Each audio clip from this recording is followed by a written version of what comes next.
Hello again, friends. Story Peddler here, and we return to Where the Red Fern Grows by Wilson Rawls, and now we read chapter 14.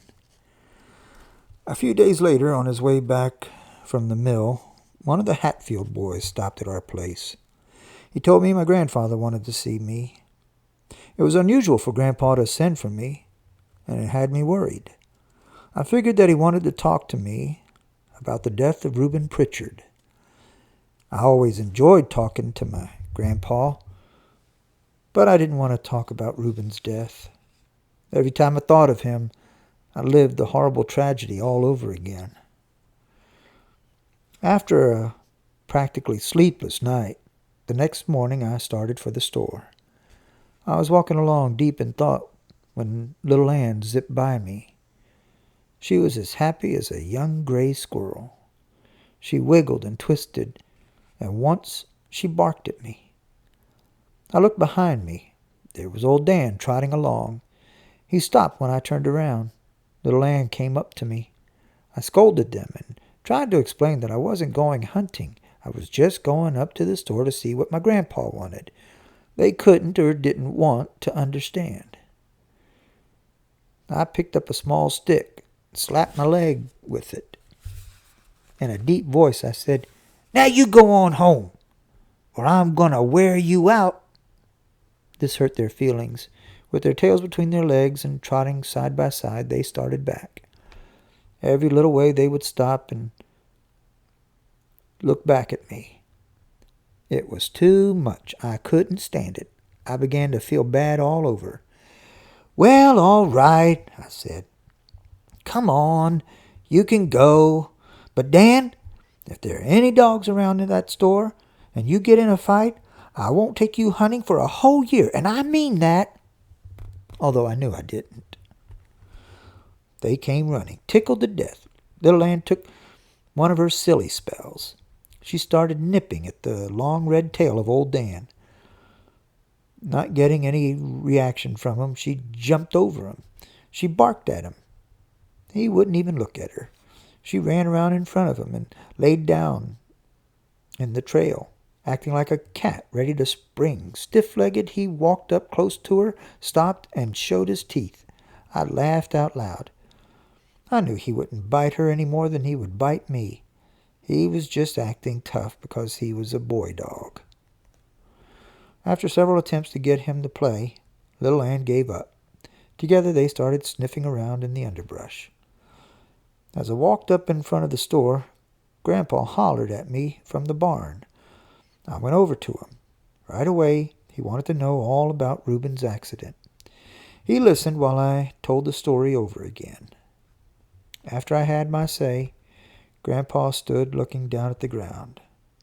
There was a deep frown on his face and a hurt look in his eyes. His quietness made me feel uneasy. He finally raised his head and looked at me. What I could see in his friendly old face tore at my heart. It seemed to me there were more wrinkles than I had ever seen before. His uncombed, iron-gray hair looked almost white. I noticed that his wrinkled old hand trembled as he rubbed the wire-stiff stubble on his chin. In a low voice that quivered, as he talked, he said, "Billy, I'm sorry about all this. I truly am. Truly sorry. I can't help but feel that in a way it was my fault." "No, Grandpa," I said, "it wasn't your fault. It wasn't anyone's fault. It just happened. No one could help it." I know," he said. "But if I hadn't called Reuben's bet, nothing would have happened. I guess when a man gets old, he doesn't think straight. I shouldn't have let those boys get under my skin." "Grandpa," I said, "Reuben and Rainey could get under anybody's skin. You couldn't help that. Why, they get under everyone's skin that even gets close to them." "Yes, I know," he said.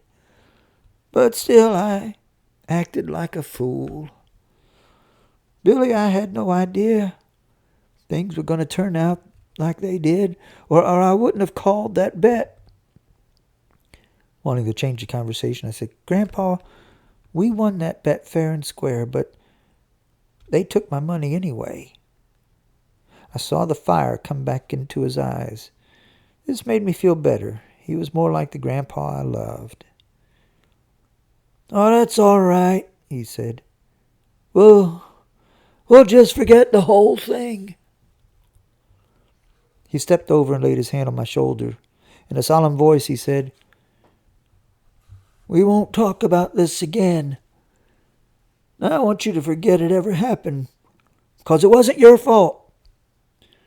Oh, I know it's hard for a boy ever to completely forget something like that. All through your life you'll think of it now and then, but try not to let it bother you. And don't ever feel guilty about it. It's not good for a young boy to feel that way. I nodded my head, thinking of if people would just stop questioning me about Reuben's death, maybe I could forget. Grandpa said, Well, the accident wasn't the only thing I wanted to talk to you about. I've got something else. Something I think will help us both forget a lot of things.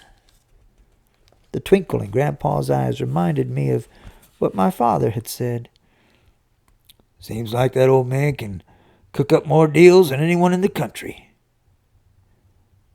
I didn't care how many deals Grandpa cooked up. He was still the best grandpa in the whole wide world. What have you got? I asked. Come over to the store, he said. I'll show you. On our way over, I heard him mutter, I hope this doesn't turn out like the Ghost Coon Hunt. Oh. On entering the store, Grandpa walked to the post office department and came back with a newspaper in his hand. He spread it out on the counter. Pointing his finger, he said in a loud voice, Look there! I looked.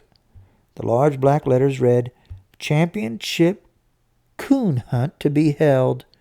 My eyes popped open.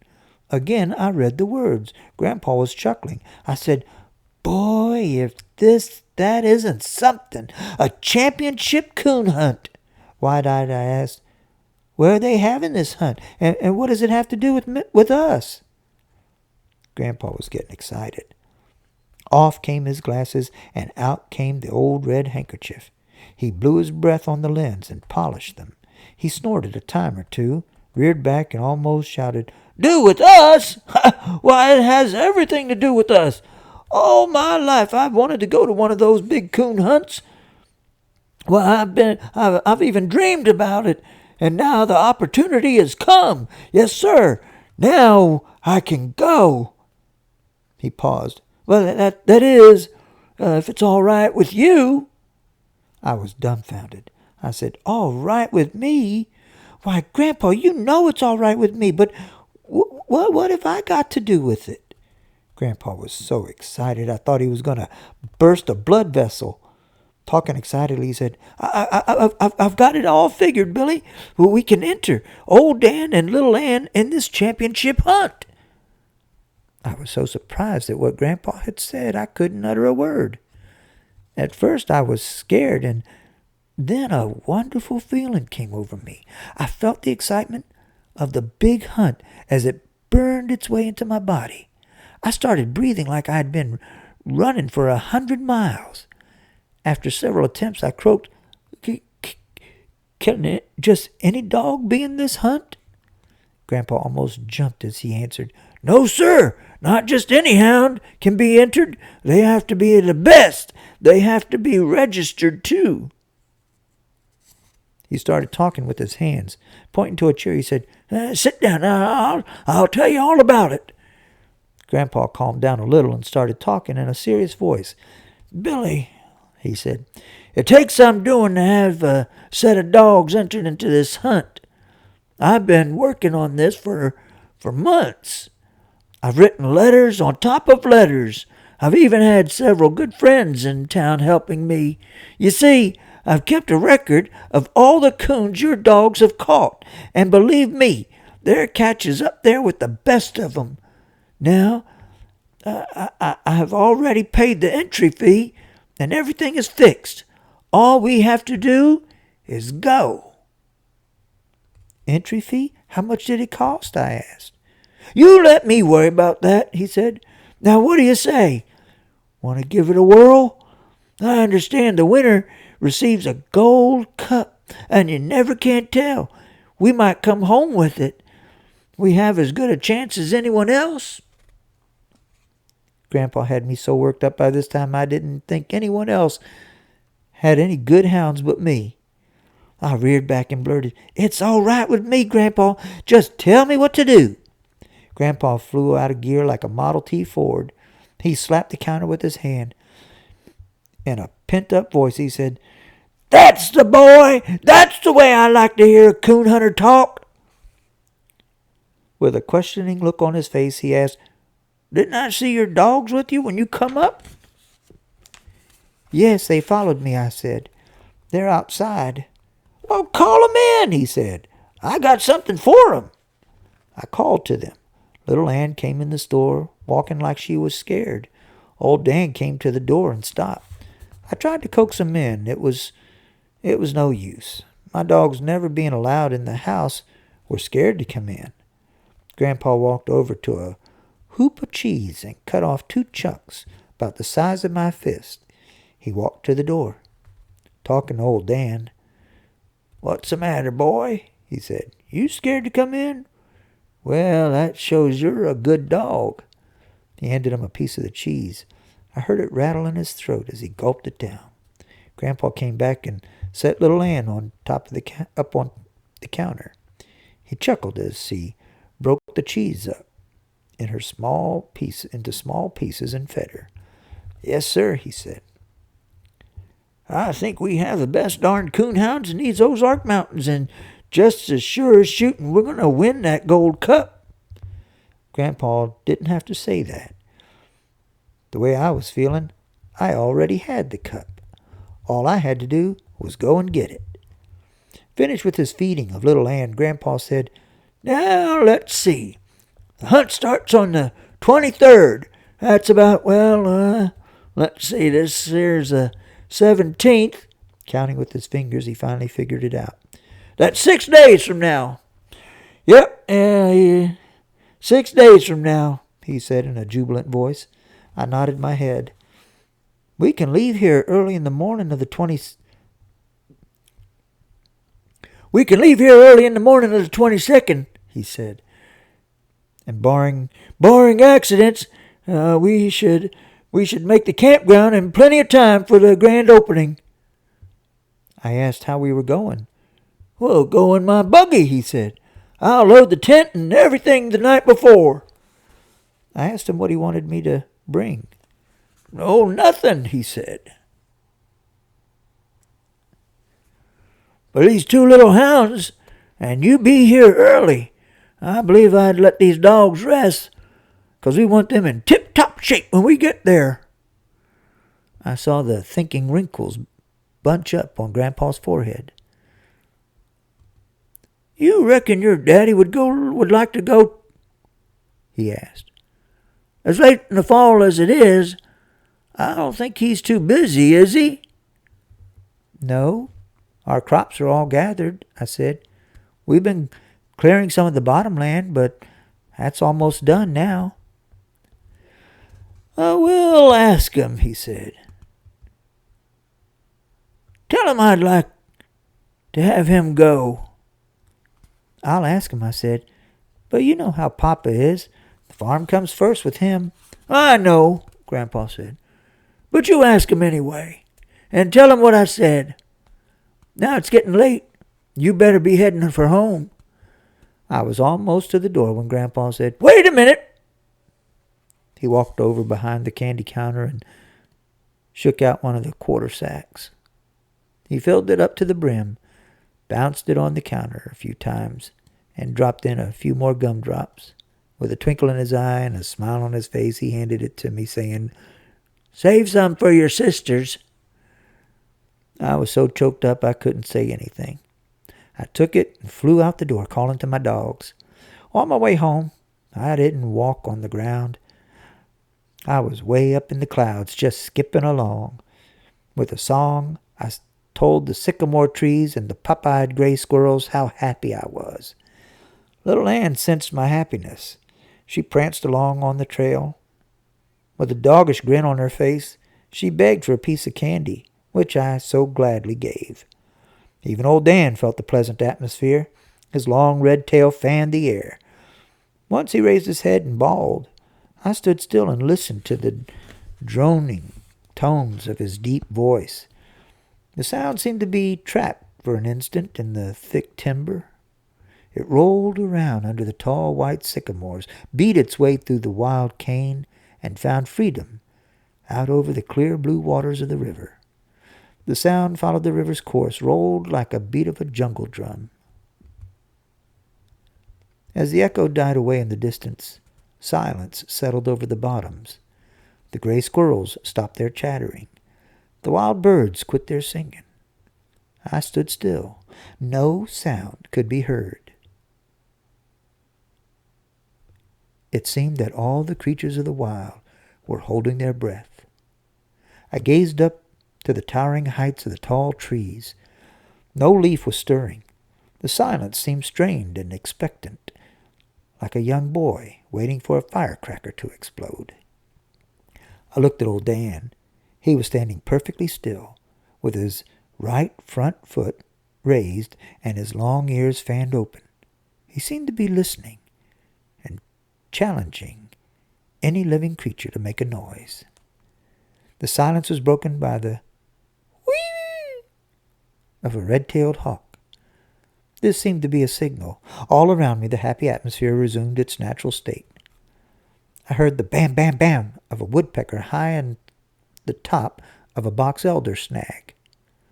The cry of a kingfisher and the scream of a blue jay blended perfectly with the drum-like beat. A barking red squirrel, glued to the side of a hackleberry tree, kept time with the music, with the beat of his tail. Each noise I heard and each sight I saw was very familiar to me, but I never grew tired of listening and watching. They were a God-sent gift, and I enjoyed them all. As I skipped along, it was hard for me to realize all the wonderful things that had happened to me in such a few short years. I had 2 of the finest little hounds that ever bawled on the trail of a ringtail coon. I had a wonderful mother and father and 3 little sisters. I had the best grandpa a boy ever had, and to top it all, I was going to on a championship coon hunt.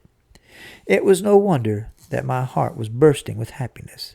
Wasn't I the luckiest boy in the world? Everyone was just sitting down to supper when I got home. My sisters quit the table for the candy. I told them to divide it equally. The oldest one asked if I wanted any of it. "No," I said. "I brought it all for you." Of course, I didn't tell them about the 4 pieces I had in my pocket. They thanked me with their clear blue eyes. I guess it's pretty hard for a young boy to fool his mama. She took one look at me and called me over. She ruffled my hair, kissed me, and said, "If my little boy's eyes get any bigger, they're going to pop right out of his head. Now tell me, what are you so happy about?" Before I could say anything, Papa chuckled and asked, "What's going on between you and your grandpa? What are you and that old man cooking up now?" As fast as I could talk, I started telling about the Big Coon Hunt. I told how hard Grandpa had been working to have my dogs entered, and how he had already paid my entry fee. Catching my breath and looking at Papa, I said, "We're going in his buggy, and he wants you to go." I waited in silence for his reply. Papa sat there staring off into space, sipping his coffee and saying nothing. I knew he was thinking. In the silence, I was sure I could hear my heart thumping. I said, "Papa, please go. We'll have a lot of fun, and besides, the winner receives a big golden cup." He scratched his head and said, "Billy, I'd sure like to go, but I don't see how I can with all this work around here." I was beginning to think that Papa wasn't going to go. Then Mama started talking. "Work?" she said. "Why, all the work is practically done. I don't know of one thing you couldn't put off for a few days. Why don't you go? You haven't been anywhere since I don't know when." "Well, it's not only the work I'm thinking of," Papa said. "It's you and the girls." "Why, don't worry about the girls and me," Mama said. "We'll be all right. Besides, it'll be several months yet before I need any help." When Mama said this, it dawned on me. I had been so busy with my coon hunting, I hadn't noticed anything unusual. Mama's tummy was all swelled up. She was going to have a baby. I felt guilty for not having noticed. I went over and put my arms around her and kissed her. Papa spoke up. "It's sure going to be a big hunt," he said. "I heard something about it up in the store one day."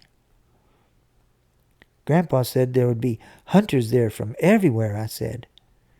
"And some of the best coon hounds in the country."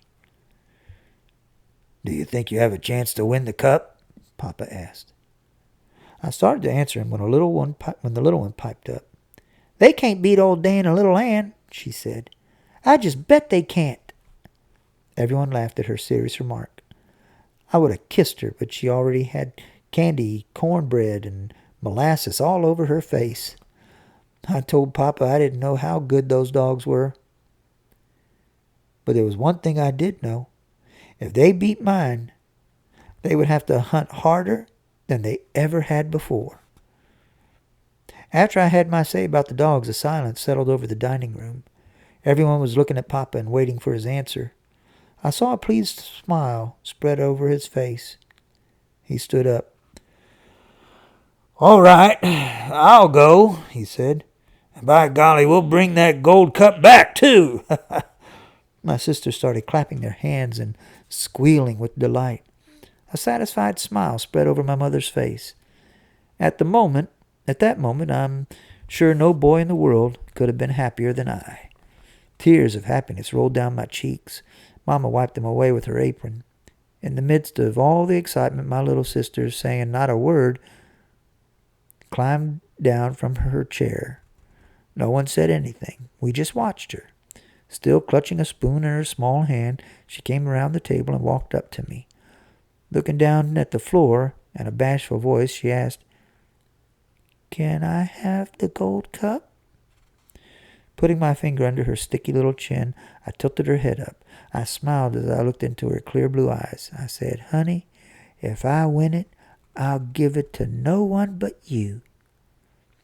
I had to cross my heart and hope to die several times before she was satisfied. Back in her chair, she gloated over the others. "You just wait and see," she said. "It'll be mine. Nobody's but mine, and I'll put my banty eggs in it." "Silly, you don't put banty eggs in a gold cup," the oldest one said. They're just made to look at."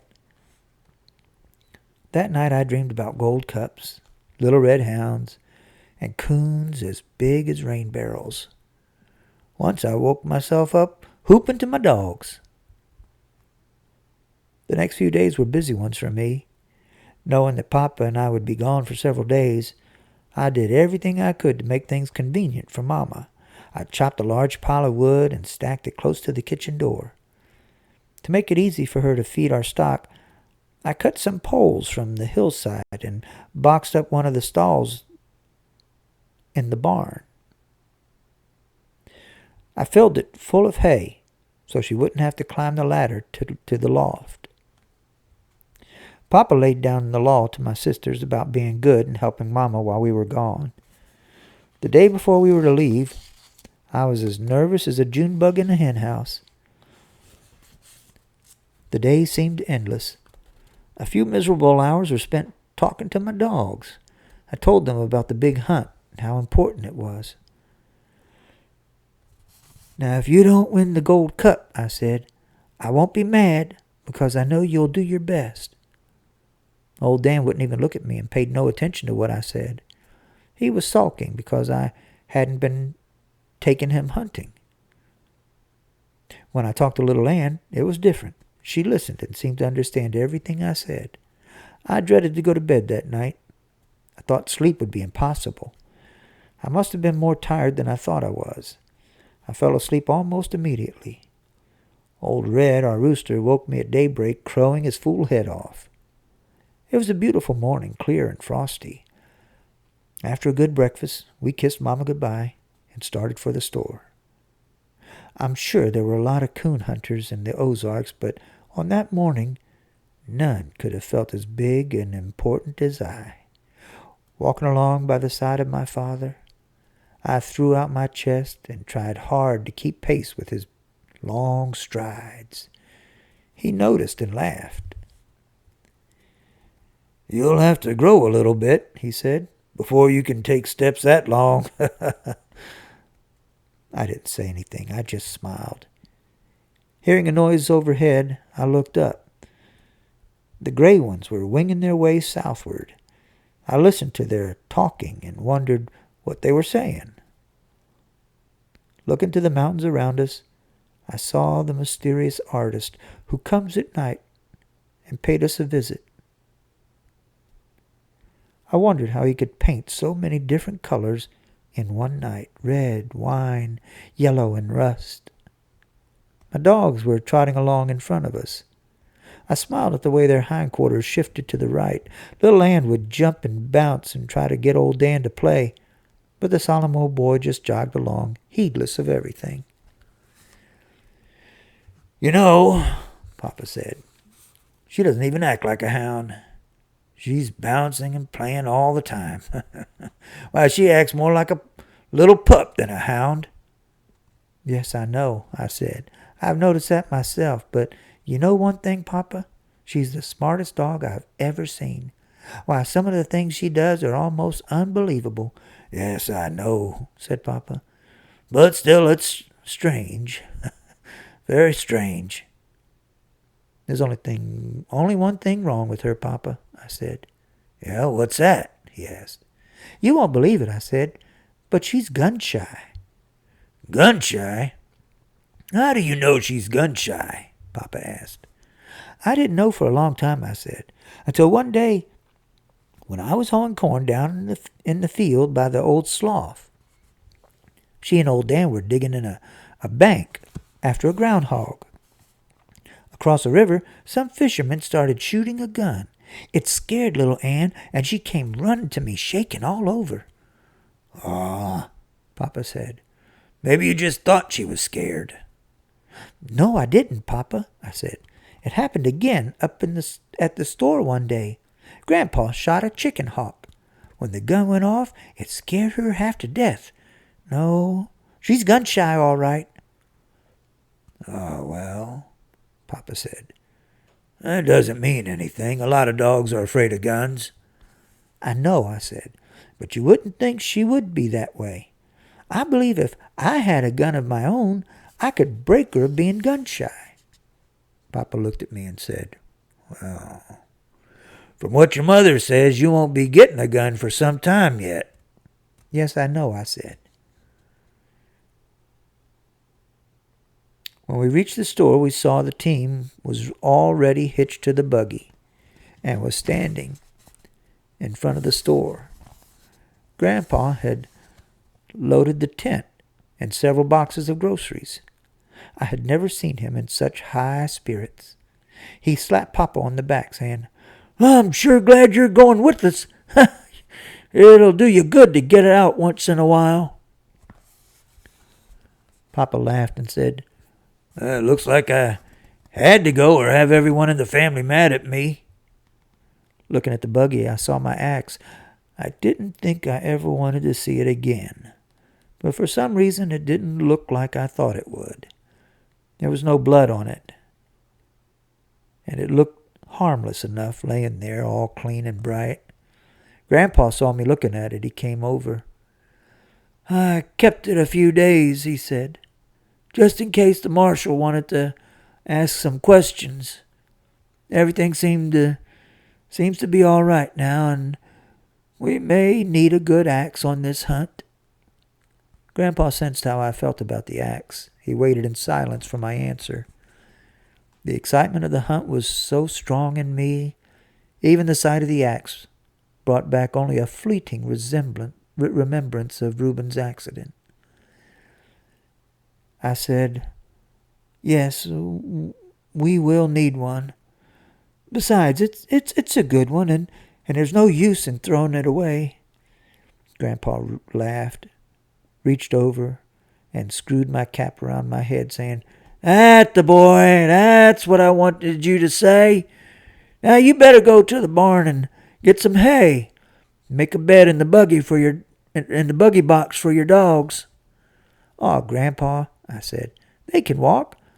They don't ever get tired. Besides, they're used to walking." "Walk!" Grandpa almost shouted.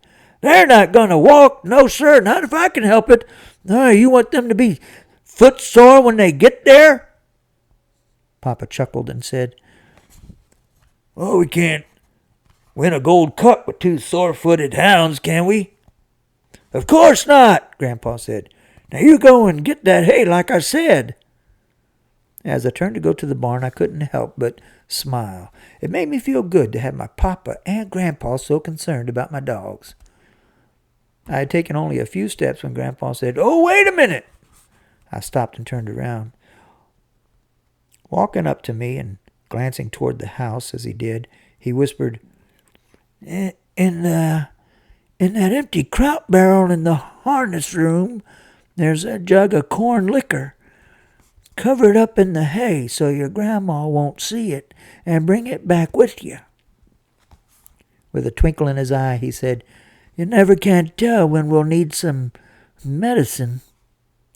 I knew my father wouldn't drink any of the liquor, but if Grandpa wanted to take along a whole barrel, it was all right with me. Just when I thought we were ready to leave, Grandma came bustling out. Grandpa got nervous. He whispered and asked, "Did you hide the Jug Good?" I nodded my head. Grandma handed Grandpa a pair of long-handled underwear and a scarf, saying, "I knew you'd forget something." Grandpa snorted, but knew there was no use arguing with her. She started picking around in the groceries, asking about salt, pepper, and matches. "Nanny, we got everything," he said. "You must think I'm a baby and don't know how to pack a grub box." "A baby?" Grandma snorted. "Why, you're worse than a baby. At least they have little sense. You don't have any at all. Old codger like you out chasing coons all over the hills." At her biting remark, I thought Grandpa was going to blow up. He snorted like Daisy, our milk cow, when she had seen a booger. I crawled up in the buggy box with my dogs and hung my feet out. Grandma came over and asked me about warm clothes. I told her I had plenty. She kissed me goodbye, and we were on our way. And there's the end of chapter 14.